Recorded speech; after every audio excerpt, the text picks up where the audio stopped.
All right, so you know how everyone always talks about the generation gap? Well, it's not just a punchline, right? Like, it's a real thing in workplaces these days. It is. We're talking multiple generations, Mhm.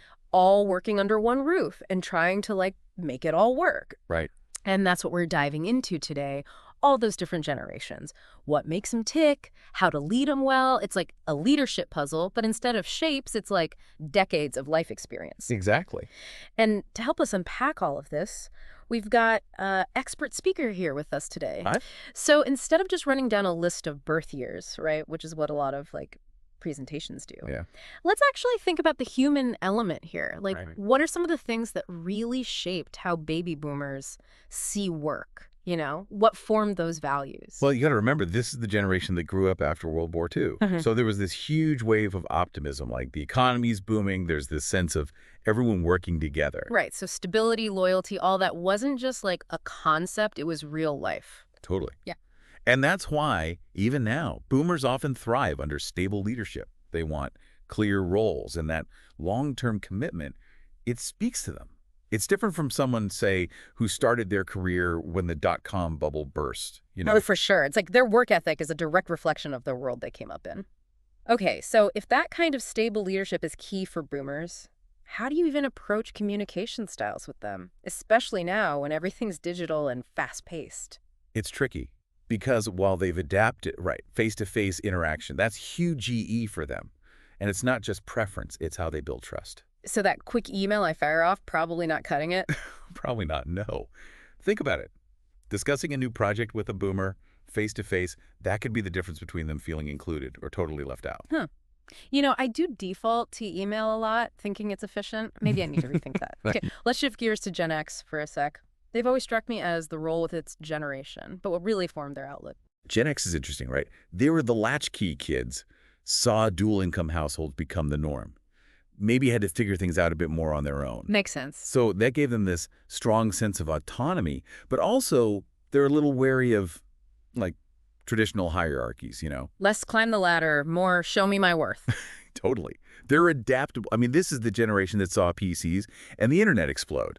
But they also saw things like downsizing, economic uncertainty. Work-life balance is huge E for them, probably because they saw how unsteady things can be. Okay, so how do you lead someone who's naturally independent AD, values their time, both on A&D, off the clock? Honestly, recognize their expertise and give them the autonomy to use it. Micromanaging a Gen Xer, recipe for disaster. Instead, give them clear goals, trust them to deliver, and let them shine. Give them enough rope, but in a good way. All right, now millennials, they're digital natives, but with the side of, like, let's make a difference. Big time. Purpose-driven work is huge EE. For them, it's not just a job, it's got to be a mission. And they grew up as social media blew up, so collaboration, open communication, that's their jam. But how do you balance that desire to collaborate with, actually getting stuff done? That's the question, right? Like, how do you create a structure that lets those ideas flow but doesn't turn into total chaos? Right. It's about expectations and fostering this culture of accountability. Mhm. Millennials, they want to feel heard, but they also want to be empowered. So it's like give them the space to contribute, but within a framework that actually moves things forward. Exactly. And, we were just talking about millennials being digitally fluent, right? Well, Gen Z, they take that to a whole other level. They've never even lived in a world without the internet, smartphones. I bet that shapes their expectations at work, huh? Think about it. Instant information, always available. It's not just how they consume things, it's how they talk to each other, how they learn. I'd even argue it changes how they approach problem solving. Okay, so for those of us who didn't have a smartphone, like surgically attached in high school, how do we tap into that Gen Z mindset? What do we actually do? Embrace the tech, for sure, but it's more than just using the latest apps, right? Huh? You got to create a seamless digital experience for them, like onboarding a new employee. What if it's all digital, paperless, easy? You make a good impression instantly because you're speaking their language. Such a good point. It's those little things that make a huge difference. Okay, so we've covered a ton different generations, what they value, how they communicate. Feels like a lot to keep track of. What's the key takeaway here for someone leading a multi-generational team? What's the thing that'll help them sleep at night? Honestly, instead of seeing each generation as this totally separate island, look for the overlap. Their experiences are different, sure, but there are common threads. Every generation, they want respect. They want their work to mean something, right? So it's finding that balance, acknowledging the differences, but also zeroing in on those shared values that unite everyone. Exactly. And, remember when we were talking about communication styles earlier? That's where things get really interesting on a multi-generational team. It's like that classic sitcom scene, a boomer's looking for a fax machine, the millennials live tweeting the meeting, and Gen Z's wondering why we haven't figured out hologram conferencing yet. And the Gen Xers just trying to get their work done amidst all the chaos. But really, bridging that communication gap is so key for a team to work. If you can't communicate, forget about success. Okay, so let's say you're managing this team, right? You've got boomers who love face-to-face, Gen Xers who are all about directness, millennials glued to their inbox, and Gen Z who might as well be speaking in memes. What's the secret? Is there even one? If there was a magic formula, I'd bottle it and sell it. But seriously, it's about being adaptable, understanding the strengths of each communication style. Give me an example. Like, let's say it's something urgent, a quick project update. How would you handle that across those different groups? Something like that. Slack or a similar platform can be great. Gen X, millennials, they're comfy with that. But if you're dealing with a sensitive personnel issue and you need to talk to a boomer employee, face-to-face, probably a better bet. So it's reading the room, knowing your audience, and tailoring how you talk to them. What about mentorship? In a multi-generational workplace, that feels like it could be amazing or a total disaster. It all comes back to respect, right? Seeing the value each generation brings to the table. A lot of times we think of mentorship as one way older, experienced person imparting wisdom. Like the corporate Yoda dispensing advice. Exactly. But on a multi-generational team, it becomes a two-way street. Okay, I like where this is going. Give me an example of that two-way street in action. Imagine a baby boomer. Tons of experience, right? They can mentor a Gen Z employees on navigating office politics, building a network.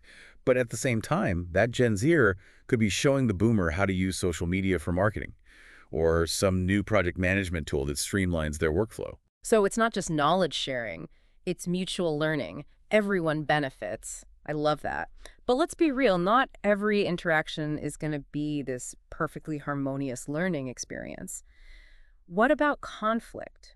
How do you handle that when people literally have different cultural references, different ways of communicating? You're right, conflict, it's going to happen, right? Like you can't avoid it entirely. Especially with all these different communication styles and like different expectations flying around. Exactly. But, and this is key, conflict, if it's handled well, it can actually spark some really cool innovation. Okay, now you've got to explain that one. Constructive conflict. How does that even work? It starts with the workplace itself. You need a culture where people can speak openly, where it's okay to disagree respectfully. Think about it. If everyone's too scared to rock the boat, to challenge anything, you're missing out on good ideas, right? Yeah. And you're probably stifling creativity. So it's about that safe space thing again, where people feel okay to speak their mind, even if it's different from what everyone else is saying. 100%. And when conflicts do happen, it's about shifting your mindset. It's not about winning an argument. It's about understanding the other side. Encourage people to really listen to each other, to try and see things from the other person's perspective. Sometimes that alone can bridge the gap. Finding that common ground, even when it feels like you're miles apart. Exactly. And don't forget those generational differences. Sometimes they bring unique strengths to how conflict gets resolved too. Like baby boomers, they've got years of experience, right? They might be really good at mediating a disagreement. Meanwhile, millennials, they're often great at thinking outside the box, finding creative solutions that work for everyone. So it's not just about putting out fires. It's about using those different strengths to actually learn from the conflict, turn it into something positive. This has been so eye-opening, seriously. But for anyone listening who's still a bit skeptical, are there companies out there actually doing this well, like making this multi-generational thing work? Oh, absolutely. We're seeing more and more companies try these reverse mentorship programs. So a Gen Z employee mentors a senior leader, maybe on digital marketing or new tech trends. I love that. A win-win, right? The younger employee, they feel valued, they get to share their knowledge, and the leader. They gain new insights, stay current, everyone benefits. So it's not just about checking a diversity box, it's about real results for everyone. Exactly. Companies that embrace this multi-generational approach, their leadership teams, they tend to be more adaptable, more innovative, because they're recognizing that diversity of thought, not just of age or background. That's what gives you an edge. This has been such a fascinating deep dive. As we wrap up here, what's the one thing you want listeners to take away from all of this? Don't just manage the differences, celebrate them. When we come to work curious, ready to learn from each other across generations, that's how you build something truly special. It's about looking past those stereotypes, remembering that we're all human, all trying to figure it out together. Couldn't have said it better myself. Well, thank you so much for joining us for this deep dive. And for everyone listening, be sure to check back for our next episode where we'll be tackling a whole new topic.